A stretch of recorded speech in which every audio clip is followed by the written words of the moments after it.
तनोतु न सदाशिवम। पितृपक्ष आ रहा है। अब भारतीय राजनीति में तो धर्म को जो अव्यवस्था बनाई गई है वो तो चलो बनाई ही गई है, और वो अव्यवस्था भी जब तक चुनाव नहीं हो जाते तभी तक है। उसके बाद यही स्वामी प्रसाद मौर्य, वही रामचंद्र यादव, ये सब किसी न किसी मंदिर में पूजा करते नजर आएंगे, किसी न किसी मंदिर में माथा टेकते नजर आएंगे, किसी न किसी देवी को नारियल चढ़ाते नजर आएंगे। यही हमेशा हुआ है, ये सब आप लोग जानते हैं। राजनीतिक विमर्श के अंतर्गत जहाँ जहाँ मुझे लगा कि मुझे कुछ कहना चाहिए मैंने कहा, पर मेरा मौलिक विषय राजनीति है नहीं। तो पितृपक्ष आ रहा है। अब जिनकी विचारधारा जैसी है, अपने अपने तरीके से लोग उसके बारे में विचार विमर्श करते हैं। लेकिन देखिए, प्रत्येक संस्कृति के अपने कुछ रिचुअल्स होते हैं, अपनी कुछ मान्यताएं होती हैं, अपनी कुछ परंपराएं होती हैं। जितना सनातन धर्म और हिंदू संस्कृति पर अभी तक, चाहे वो वाद विवाद के बाद जो निष्कर्ष निकल कर आए, या फिर कुछ सैद्धांतिक बातें जिन पर तकनीकी तौर पर जब कोई प्रयास किए गए, वैज्ञानिक तौर पर जब अध्ययन अनुसंधान किया गया, तो उसमें वो बातें विशुद्ध वैज्ञानिक ही निकली हैं। इसलिए जब अब कोई कहे कि नहीं वो मैं नहीं मानता, तो अब किसी के ना मानने का किसी के भी पास कोई समाधान नहीं है। इसलिए जो रिचुअल्स को मानते ही नहीं, उनके लिए तो कुछ कहने ही नहीं है। लेकिन जो संस्कृति के रिचुअल्स को मानते हैं, जो संस्कृति की परंपराओं को मानते हैं, चूँकि संस्कृति तो परंपराओं से ही बनती है। अब जो लोग स्वयं को हिंदू मानते ही नहीं हैं, तो ऐसे लोगों की बातों का जवाब देना भी व्यर्थ है। कोई ईसाई कहे कि हम पितरों को नहीं मानते हैं, तो उनकी परंपरा है, वो नहीं मानते। तो किसी ईसाई के पितरों पर प्रश्न उठाने पर कोई उत्तर देने का तुक ही नहीं बनता। कोई इस्लामिस्ट है और वो पितरों पर प्रश्न उठाए तो कोई प्रश्न ही नहीं बनता है, क्योंकि भाई वो जानते नहीं, मानते नहीं, सीधी बात है। भाई जिसने बॉम्बे नहीं देखा, अब बॉम्बे की किसी बात को आप कहें और वो कह दे कि भाई हम नहीं मानते, ऐसा कैसे हो सकता है? तो चूंकि उसने तो बॉम्बे देखा ही नहीं है, तो उसकी बात पर लड़ना झगड़ना, वाद विवाद करना, तर्क देना, प्रमाण देना, ये सब व्यर्थ के काम हैं। हमारा संदेश सिर्फ उन लोगों से है जो हिंदू रीतियों, नीतियों और परंपराओं को मानते हैं, जो सांस्कृतिक रीति रिवाजों को मानते हैं। पितरों के निमित्त वर्ष भर में 15 दिन हमारे ऋषियों मुनियों ने निर्धारित किए हैं। हम प्रत्यक्षतया जो करते हैं उसका एक प्रोटोकॉल है, क्योंकि कोई भी कार्य बिना किसी निर्धारित रीति और नीति के हो नहीं सकता। तो पितृपक्ष में पितरों के लिए भी एक निर्धारित प्रोटोकॉल है। निर्धारित प्रोटोकॉल क्या है कि भाई प्रातःकाल प्रतिदिन उठकर पितरों के निमित्त जल देना।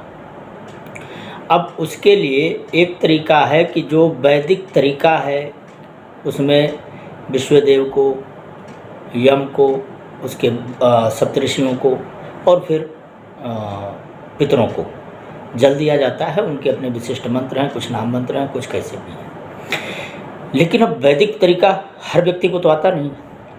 अब पितरों को जल देना तो सभी का धर्म है, तो प्रत्येक व्यक्ति, मानव मात्र पितरों को जल कैसे दे, उसका एक सीधा साधा तरीका है कि भाई आप अपने गोत्र सहित वो लोग जो अब जीवित नहीं हैं, उनके नाम का उच्चारण करके आप जल तर्पयामि कहकर जल दे दें। जैसे मैं उदाहरण के लिए बता देता हूँ, जैसे मैं कात्यायन गोत्र का हूँ, मेरे पिताजी का नाम शिवसागर लाल मिश्र था। तो हम जब संस्कृत में बोलते हैं तो कात्यायन गोत्रीय शिवसागर नामना मम पित्रम तर्पयामि अथवा मम पित्राय तर्पयामि। लेकिन अब सब संस्कृत नहीं जानते, तो वो अपने गोत्र का उच्चारण करें, अपने पिताजी का नाम ले लें कि अमुक के लिए जल अर्पित करता हूँ। जैसे मैं कहूँ तो मैं कहूँगा कात्यायन गोत्रीय शिवसागर नाम के अपने पिता को मैं जल अर्पित करता हूँ। इस तरह से तीन पीढ़ियों का, 3 पीढ़ियाँ अपनी और 3 पीढ़ियाँ माता की, माने अपने नाना की। तो किसको किसको लेंगे? अपने यहाँ 3 पीढ़ियाँ लेंगे, 3 पीढ़ियाँ हमारे तक, या हमारे पिता तक कौन आएंगी, हमारे परबाबा से लेकर हमारे पिता तक 3 पीढ़ियां हैं, चौथी पीढ़ी में हम हैं, तो हम अपने से पहली 3 पीढ़ियों तक, तो हम अपने निहाल के संदर्भ में 3 पीढ़ियों तक, माने हमारी माता जी तक, तो माता जी की माता जी और माता जी के माता जी की माता जी, तो कह सकते हो परनानी, नानी और माता जी। यदि माता जी नहीं है तो इस तरह 3-3 पीढ़ियों को जल देने का विधान है। 3 पीढ़ियों का मतलब है हम स्वयं से 3 पीढ़ी पीछे की बात करते हैं, जिसमें परबाबा, बाबा और पिताजी।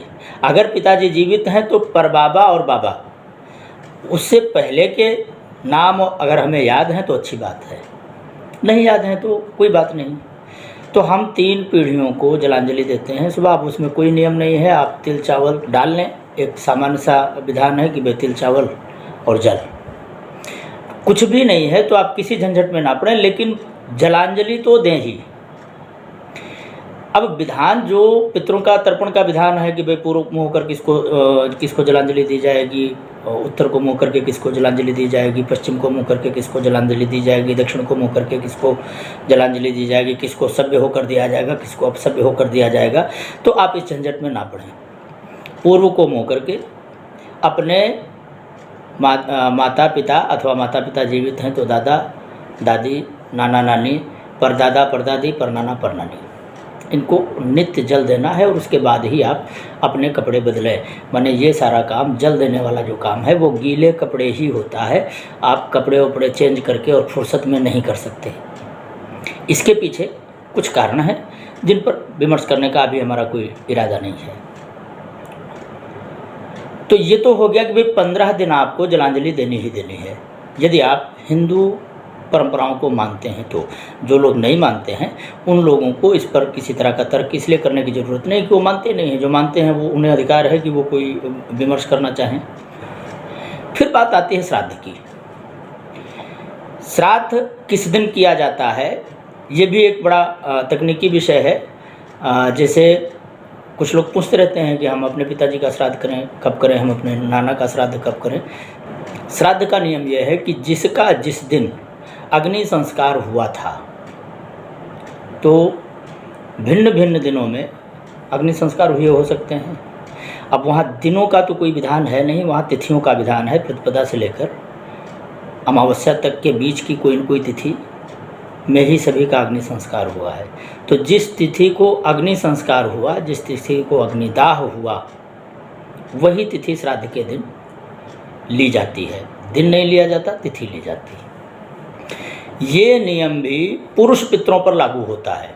जो माता हैं, नाना नानी हैं, दादी हैं, इस तरह की जो स्त्री सत्ता है, ऐसे पितरों के लिए मातृ नवमी एक निर्धारित तिथि है कि वे मातृ नवमी के दिन चाहे माता जी का श्राद्ध करना है, चाहे नानी का श्राद्ध करना है, चाहे दादी का श्राद्ध करना है, स्त्री पितर जितने भी हैं उनका श्राद्ध मातृ नवमी के दिन होता है। उन लोगों के श्राद्ध कि भाई हम नहीं जानते हैं कि नाना का अग्नि संस्कार कब हुआ था, शायद इतना ध्यान ना रहा हो, या हम पिताजी से पूछ ना पाए हों, बहुत सारी बातें हो सकती हैं कि हमें पता ना हो। तो जिन लोगों के बारे में हमें अंदाज़ा ही नहीं है कि भाई उनको अग्नि संस्कार किस दिन हुआ था, ऐसे सभी लोगों के लिए चतुर्दशी और अमावस्या 2 दिन निर्धारित है। तो अमावस्या सर्वश्रेष्ठ है क्योंकि वो सर्वपित्र अमावस्या है। अब 3-3 दिन, 4-4 दिन, 6-6 दिन, जैसे लोग कहते हैं ना साहब इतना फास्ट ज़िंदगी है तो हम ये सब नहीं कर सकते। अरे भैया, आप पहला वो पितृ, जैसे आपके पिताजी आपके पितृ हैं, और अगर पिताजी जीवित हैं तो आपके बाबा, तो बाबा के बारे में पिताजी को जानकारी होगी, और नहीं है तो प्रयास करके जानना चाहिए। तो पिताजी की श्राद्ध और माताजी की श्राद्ध, और फिर एक सर्वपित्र अमावस्या पर श्राद्ध, 3 श्राद्ध प्रत्येक व्यक्ति को पितृपक्ष में करनी चाहिए। ये प्रत्येक व्यक्ति पर लागू होता है। ये करने से फिर आपके जितने भी पितृ हैं वो सभी का संतुलन बन गया।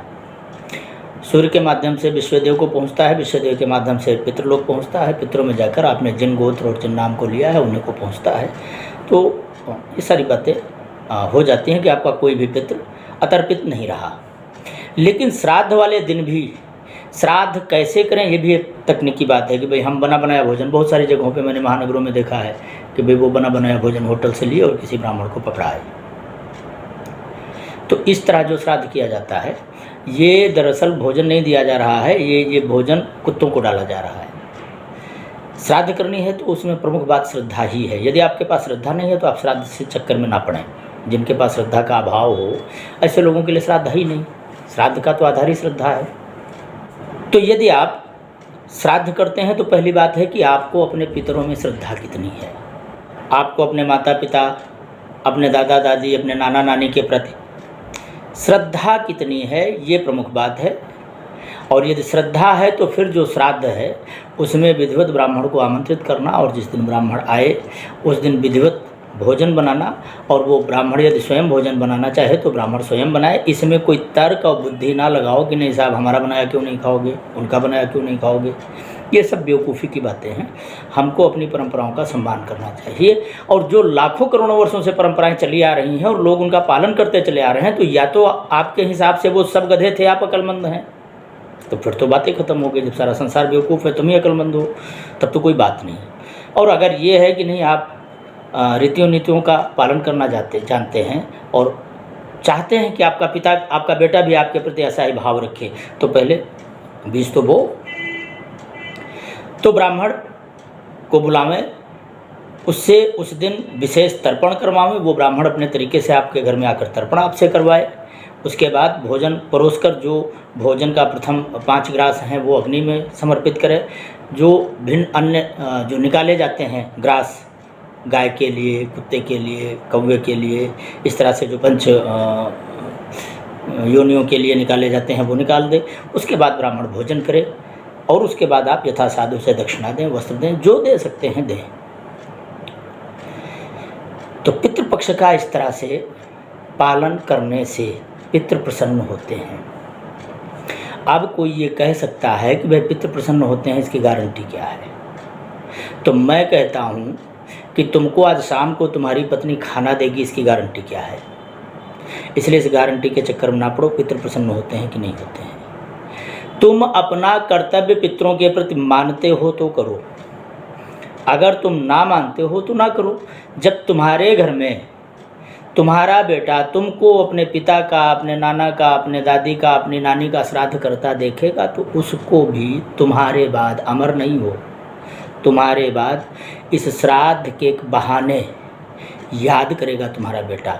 यदि तुम अपने पितरों की याद करोगे तो तुम्हारा बेटा तुम्हारी याद करेगा। ऐसे लोग जो जीवित पितरों को ही लाठी और जूतों से मारते हैं, अपने माता पिता का अपमान करते हैं धन संपत्ति के चक्कर में, तो ये ध्यान रखना, जो बो रहे हो वो तो काटना ही पड़ेगा। तुम बो रहे हो, तुम्हारे बच्चे तुम्हें काट देंगे वापस।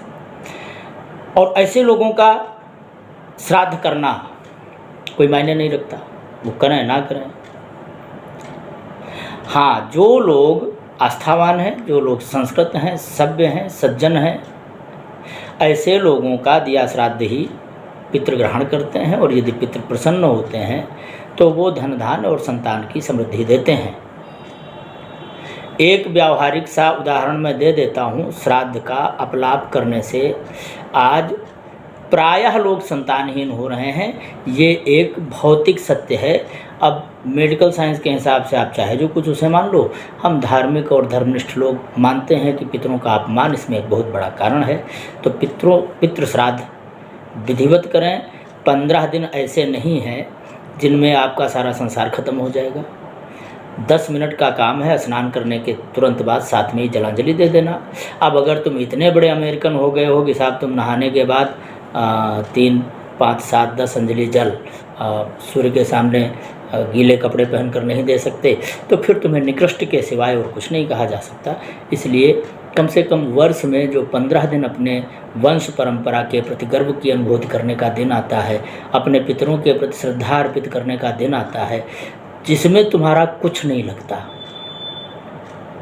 अगर तुम उतना भी नहीं कर सकते तो फिर तुम्हें मनुष्य कहा ही क्यों जाए। ऐसे लोग जो पितरों को लेकर विभिन्न प्रकार के तर्क करते हैं, विभिन्न प्रकार के वाद प्रस्तुत करते हैं, स्वयं को बड़ा बुद्धिमान समझते हैं, दरअसल वो मानव हैं ही नहीं, वो पशु योनि के हैं, जिन्हें अपने वंश खानदान के प्रति कोई लगाव नहीं होता, कोई भाव नहीं होता। तो मेरा निवेदन है कि पितृपक्ष आरंभ हो रहा है। जितने भी आस्थावान सनातन धर्म और हिंदू संस्कृति में जिनकी निष्ठा है, तो आप हिंदू तभी हैं जब हिंदू परंपराओं का विधिवत पालन करते हों। तनोतना सदाशिवम।